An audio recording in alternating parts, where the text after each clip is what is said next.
नमस्कार। आप देख रहे हैं boys with nature YouTube channel. तो दोस्तों, आज हम आपको धामन सांप के जोड़े का नृत्य दिखा रहे हैं मिलन करते हुए।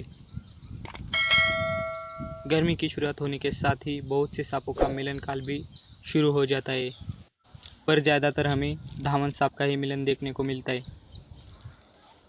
धामन सांप बिना जहर वाला होता है। ये ज़्यादातर चूहे, पंछी खाता है।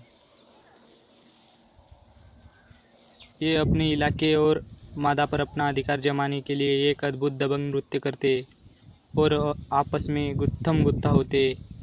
ये उनका मिलन कई समय तक चलता है और ये उसी जगह पर 4 से 5 दिन तक रहकर बार बार मिलन करते।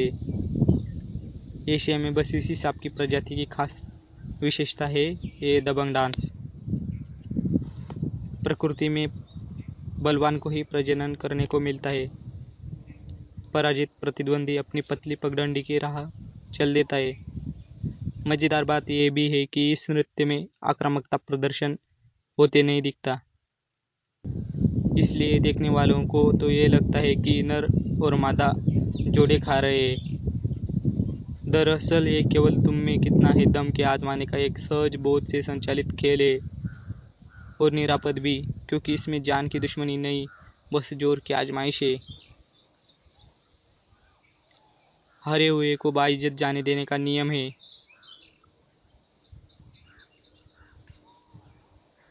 धामन सांप अक्सर वसंत ऋतु में मिलन और प्रणय करते हैं और बाद में मादा जून में 6 से 15 तक अंडे देती है। प्रजनन ऋतु के दौरान नर सांप अक्सर अधिक सक्रिय रहते हैं और मादा सांप को ढूंढते फिरते हैं। प्रजनन काल के दौरान नर सांप सतर्क, बदमिजाज और चिड़चिड़े होते हैं तथा इस विशेष अवसर के पूर्व अपनी केचुली उतार के वे सजीव और चुस्त बन जाते हैं। दूसरी ओर मादा सांप शांत और सौम्य व्यवहार का प्रदर्शन करती है जब तक कि कोई नर सांप उस तक नहीं पहुंचता।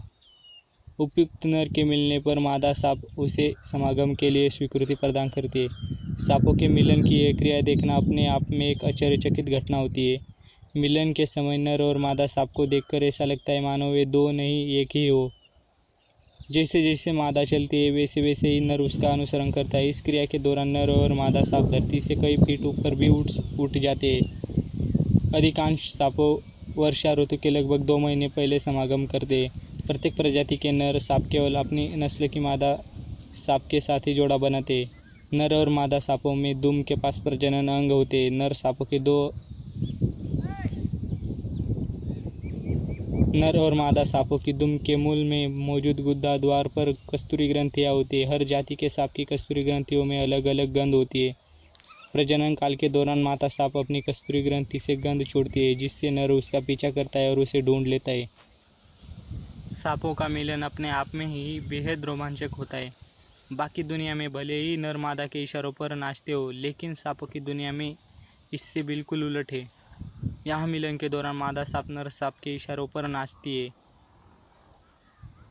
नर जैसा चाहता है वैसा करता है। जैसे जैसे वह चलता है मादा वैसे वैसे ही नर का अनुसरण करते हैं। इस क्रिया के दौरान नर और मादा सांप धरती से कई फीट ऊपर तक उठ जाते हैं।